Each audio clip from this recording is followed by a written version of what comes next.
ایک بادشاہ تھا. بادشاہ جو ہوتے تھے ان کے اپنے اپنے مزاج ہوتے تھے. اس بادشاہ نے 4 5 6 کتے رکھے ہوئے تھے اور کتے بڑے بڑے کتے تھے اور بڑے وہ خونخوار کتے تھے, چیر پھاڑ کھا جاتے تھے, شیر جتنے ان کے قد تھے.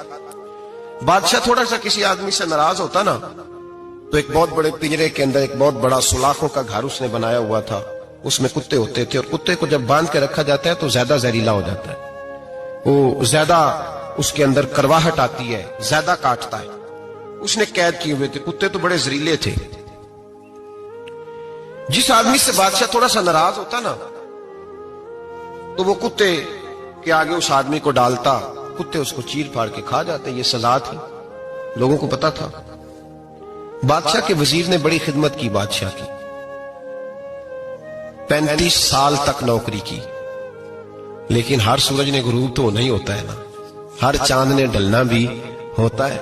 اب بوڑھا ہونے لگا, وہ جو مضبوط حافظہ تھا وہ کمزور ہونے لگا, ہلکی ہلکی غلطی. بادشاہ مزاج کا بادشاہ تھا, پر نہیں سمجھ میں آیا. تو میں نے کہا کہ لوگ کہتے ہیں ہمیں کام پیارا ہے, چم نہیں. تو رشتہ وفا کا تھا ہی نہیں. وزیر سمجھنے لگا کہ اب نہ میں بھی غلطیاں کرنے لگا ہوں تو ایسا نہ ہو کسی دن میں بھی ان کتوں کا شکار ہو جاؤں. اس نے بادشاہ سے کہا کہ بادشاہ, مجھے آہستہ آہستہ معذرت کرنے لگا, قدم ہٹانے لگا کہ مجھے چھٹی دے دی جائے, میں بوڑھا ہو گیا ہوں. لیکن اس نے کہا نہیں نہیں, جب تک میری طبیعت نہیں مانتی تم نہیں جا سکتے. مطلق العنان لوگ تھے. وزیر خاموش ہو گیا, پریشان رہنے لگا, غلطی ہو گئی ہے تو پھینک دے گا. ایک تجویز اس کے ذہن میں آئی. وہ جو پنجرے, کتوں کے پنجرے پر محافظ بیٹھا تھا نا, جو ان کو کھانا ڈالتا تھا, روٹی ڈالتا تھا, گوشت دیتا تھا, اس کو ایک دن کہنے لگا یار تیری ڈیوٹی ہے سارا دن کتوں کو کھانا دینے کی, گوشت دینے کی, تو 2 4 دن ڈیوٹی مجھے نہیں دیتا؟ تو لے لے, میں تو پہلے ہی پریشان ہوں, سارا دن ان کی دیکھ بھال کرتا ہوں.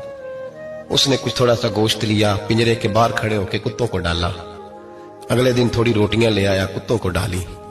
2 4 دن, ہفتہ, مہینہ, سال بھر, جتنا اس کو موقع ملا وہ دن بھر خدمت کرتا. بس وقت ایک دن آ گیا, بادشاہ کو کوئی بات اچھی نہ لگی. اس نے کہا اس بڈھے کو اٹھاؤ اور ڈالو کتوں کے پنجرے میں. ساری زندگی یہاں رہا, اسے ابھی تک نہیں پتا چلا میرے مزاج کا. جب اٹھا کے پنجرے میں ڈالا نا تو بجائے اس کے کہ کتے اسے کاٹ کھاتے, وہ اس کے پیر چومنے لگے. وہ پیر چومنے لگے, ہاتھ چومنے لگے, چاٹنے لگے. تو بادشاہ سامنے کھڑا تھا نظارہ دیکھنے کو کہ چیر پھاڑ کرتے تو خوش ہوا کرتا تھا, خونخوار درندے جیسی اس کی طبیعت ہو گئی. جب دیکھا پیار کر رہے ہیں تو بادشاہ وزیر سے کہنے لگا یہ کیا ہے؟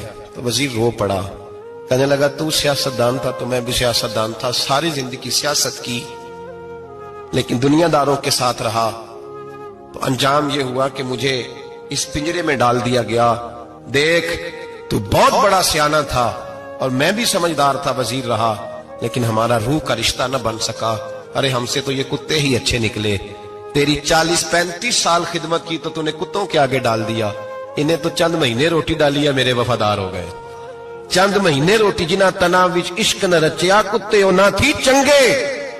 جنہ تنا وچ عشق نہ رچیا کتے او نہ تھی چنگے. مالک دے کر راکھی کر دے صابر بھوکے ننگے. اور بابا بلے شاہ صاحب فرماتے ہیں تو راتی جاگے تے شاید صدا میں, راتی جاگ دے کتے تے تیتھوں اتے مالک دا در مول نہ چھڑ دے. پاویں مارو 100 جتے تے تیتھوں اتے رکھا سکھا کھا. دنے جار رکھاں وچ ستے تیتھوں اتے ایک برکی دا قدر پچھانن. پاویں مالک ہو